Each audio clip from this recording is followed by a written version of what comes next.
Donc pour importer un GPX KML ou KMZ, je vais dans la création de circuit et je clique sur importer GPX KML ou KMZ. Ensuite je vais choisir mon fichier. Moi j'ai un GPX sur mon ordinateur.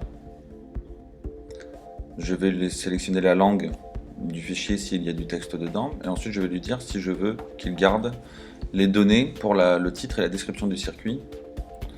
Et je vais lui donner le nombre de points à mettre sur le tracé. Là je vais laisser en automatique et on va voir ce que ça donne et je vais vous expliquer ça dans un second temps. Je vais envoyer mon fichier. Là il me recherche mes étapes et les adresses qui sont dans le GPX et il va me rediriger automatiquement vers la rédaction de la présentation générale du circuit. Donc là on peut voir qu'il m'a ajouté mon titre qui était à l'intérieur de mon GPX et ma description générale.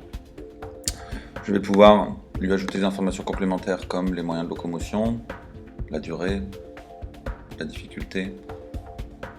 Je vais pouvoir lui ajouter des tags, lui mettre des photos, des vidéos et de l'audio. Pour avoir plus d'informations sur ces fonctionnalités, vous pouvez aller voir dans la création de circuits simples, la vidéo tutoriel. Et je vais enregistrer. Ensuite, je vais passer sur tracer et ajouter des étapes. Là, on peut voir que mon circuit est déjà sur la carte. Je vais passer en carte IGN pour voir plus clair. Et je vais zoomer et je vais modifier un petit peu mon tracé. Donc là, il a tracé point par point. Donc c'est pas du traçage automatique. Et je vais pouvoir ajouter des points sur mon tracé et modifier mon tracé. Donc là, je veux que mon tracé il passe plutôt par ici. Je vais cliquer sur la ligne. Il va me rajouter un point. Vous avez vu qu'il a créé deux lignes droites entre deux points. C'était ça, le nombre de points à ajouter sur mon parcours. Donc là, je vais pouvoir reconstituer mon circuit et rajouter des points. Ah, oui, je dois choisir un moyen de locomotion. Donc comme c'est du point par point, je vais prendre le point par point.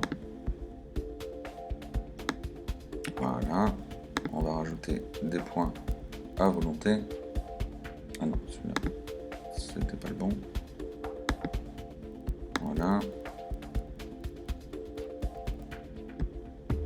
Voilà, j'ai modifié mon circuit. On voit que j'ai fait une petite bifurcation. Ensuite, je vais pouvoir prendre un point qui existe déjà et je vais pouvoir le transformer en étape. Voilà, il m'a rajouté un point numéro 3, mon étape, que je vais pouvoir modifier et ajouter toutes les informations sur mon étape. Toutes ces informations-là, vous pouvez les voir aussi dans la vidéo tutoriel « Créer un circuit simple ».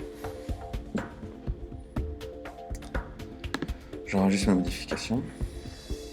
Si j'estime que j'ai pas eu assez de points sur mon circuit pour pouvoir le créer et faire les modifications que je veux, je vais retourner créer un nouveau circuit.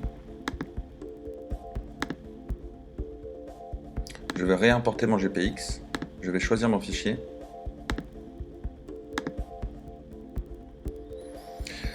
Et là, je vais pouvoir lui mettre le nombre de points que je veux. Donc par exemple, je veux en mettre 60, ce qui est beaucoup.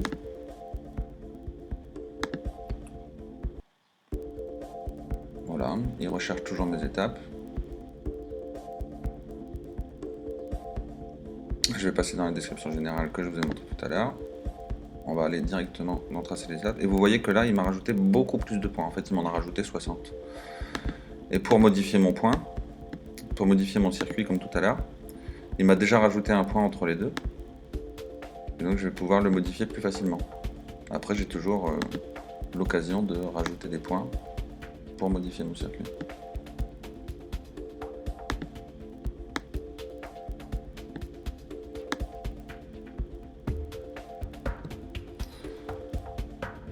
Que je vais pouvoir transformer en étape, bien sûr.